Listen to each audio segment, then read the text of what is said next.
কি বললে? কি বললাম না শুনেই বিষম খেলে? বললাম যে তুমি লজ্জা পাচ্ছ, তাই না? আরে আমাকে লজ্জা করবার কি আছে? আমি তো আফটার অল তোমার বউ। বউ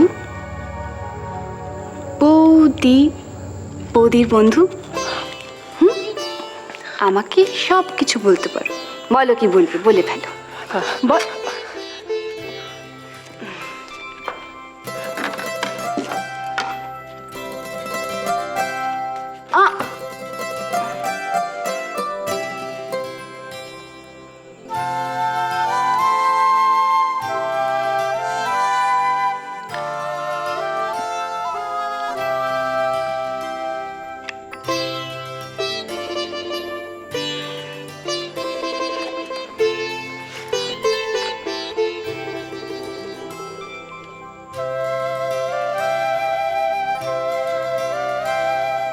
আমি খাইয়ে দিই।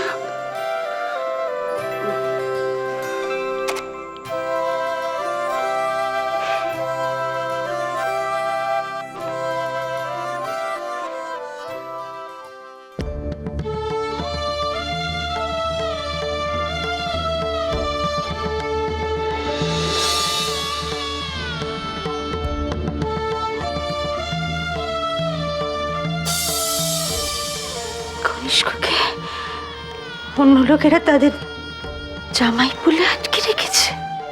ডক্টর মিশ্র না থাকলে আমরা জানতেই পারতাম না কনিষ্ক কেমন আছে, কোথায় আছে, কি অবস্থায় আছে।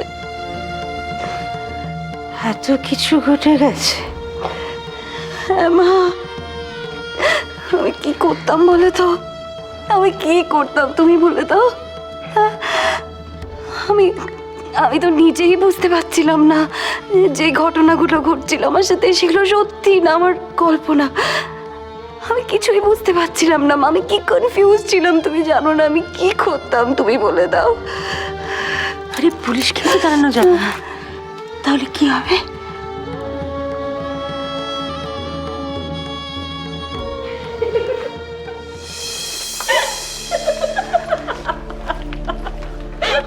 বৌদি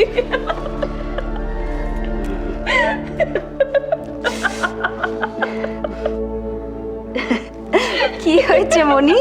কি হয়েছে? তুমি এত হাসছো কেন? কি হয়েছে বলো? যা যা বাইরে গিয়ে দেখে হাসতে হাসতে তোরও পিঠে খেল ধরে যাবে। বাপ রে বাপ, ওরে বাবা। ওপর বৌদি ললিতা একেবারে ঢাকাই শাড়ি টাড়ি পরে পটের বেবি সেরে হাওয়া করে করে ঈশানকে খাওয়াচ্ছে। এই দেখো আমার কি মনে হয় জানো, এই যে পাগলামিগুলো করছে, এগুলো করতে করতেও যদি ঈশানের সব কিছু মনে পড়ে যায় কি ভালো হবে না? তোমরাও না বাড়ি শুদ্ধ লোকজন ললিতার পাল্লায় পড়ে সবাই একেবারে ছেলে মানুষ হয়ে গেছো। আরে বাবা, এইভাবে কি কারো পুরনো কথা মনে পড়ে? পড়বে, মনে পড়বে দেখিস। ঈশানের মনের চাবিকাঠি তো ললিতার হাতে। দেখবি একদিন ললিতাই পারবে ঈশানের মনের বন্ধ দরজাটা খুলে দিতে। পারবে।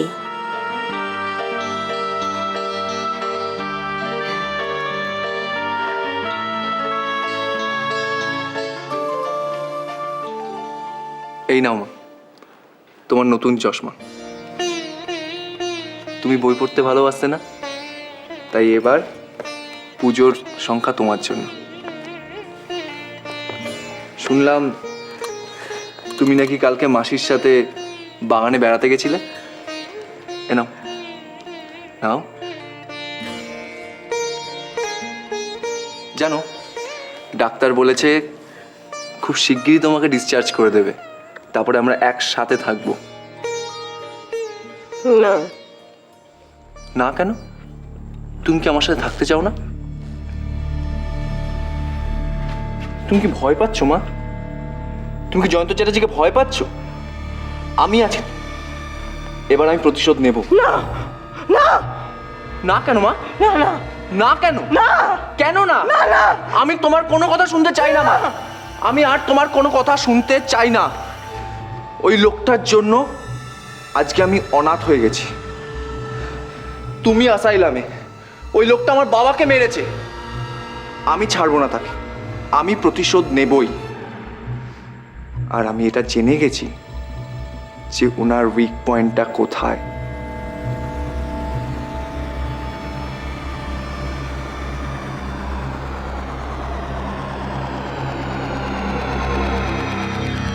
দেখি কি সুন্দর লাগছে রে তোকে আজ ললিতা। এই আজ তোকে দেখে নিশ্চয়ই ঈশানের মাথা ঘুরে গেছে।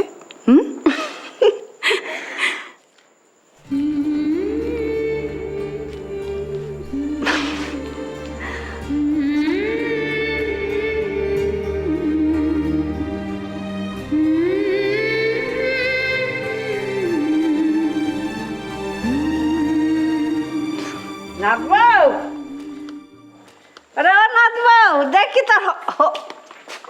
ও মা, কি সুন্দর দেখাচ্ছে রে। দেখ দেখ দেখ, দেখি দেখি বাবু, নজর না লেগে যায়। দেখি। কিন্তু আমার প্রশ্ন একটা আছে, হচ্ছে গিয়ে ললিতা যখন এত সুন্দরভাবে সামনে সেজে বসেছিল, ঈশান মাছের কাঁটাটা বেছে খেলো কি করে বলো তো দিদি ভাই? যাও, তোমরা এমন শুরু করেছো না সত্যি। আচ্ছা বাবা, এখনো তো কত কাজ বাকি, আর তোমরা এখন থেকে এমন। আচ্ছা দিদি ভাই, কি হলো? বলছি, তোমার মনে আছে তো পাটি সাপটার কথা? ললিতা, উফ, দাঁড়া দাঁড়া, এই ছোটি ভাই, ছোটি ভাই, ওই যে মাছের কচুরি তোমার মনে আছে তো? হবে, সব হবে, এত অধৈর্য হলে চলবে না। আগে দেখো তোমার বরের নামটা দিম্মা কি সুন্দরভাবে লিখেছে। মা, অসাধারণ! এও সম্ভব? ঠাম্মা, তুমি তো রীতিমতো ক্যালিগ্রাফির ক্লাস নিতে পারো। সেটা আবার কি? সেটা হচ্ছে তোমার মানে নকশা করে নাম লেখা, বুঝেছো? ও তাই বল।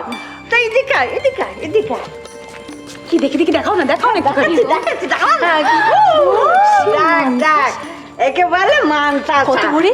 দেখ, এরকম করে পড়তে হবে। সুন্দর লাগছে। আরে দেখ, ঝাড়ি ঝুমকো, এটা তো পারবি। নাচবো জানিস, যাওয়ার আগে না মাথায় খোপাতে ভালো করে ফুলের মালাটা জড়াবি, বুঝলি? ভুলে যাসনি, তুই তোর বরের জন্যই সাজছিস। আচ্ছা ললিতা, পাটি সাপটা, মাছের চপ, সেলাইয়ের নকশা, সাবেকি গয়না, দুপুরের সাজ, আবার রাতে সন্ধ্যেবেলা অনেক রকম সাজ। তোর মাথার কি কি ঘুরছে একটু বলবি হ্যাঁ, প্লিজ? মানে তুই তোর বরকে আর কত রকম ভাবে জ্বালাবি আমাদের একটু বল তো প্লিজ।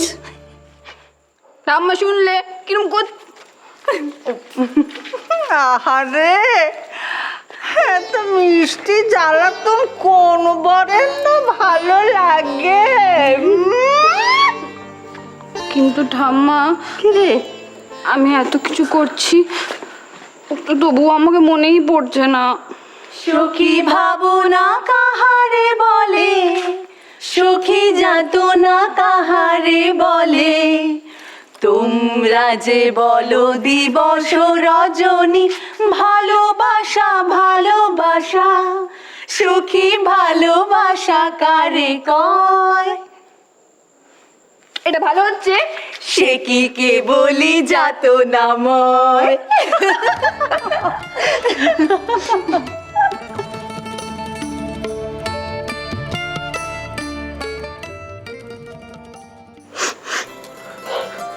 এ কি?